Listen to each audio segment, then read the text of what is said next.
وهون في أخت طلبت مني إشي ينوم الأطفال ويهديهم. في هون الفنشل هونك ببلش من عمر السنة، هو كثير كويس لحالات الرشح والقحة.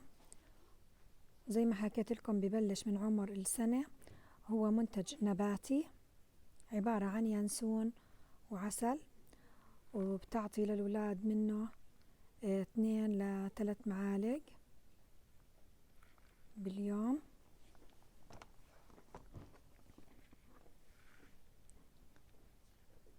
موجود بروزمان، سعره 2 € و49.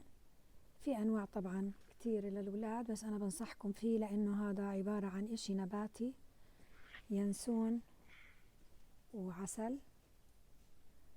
إن شاء الله إنه ابنك رح يرتاح عليه حبيبتي. جربيه واكتبي لي بالكومنت شو بصير معك إن شاء الله.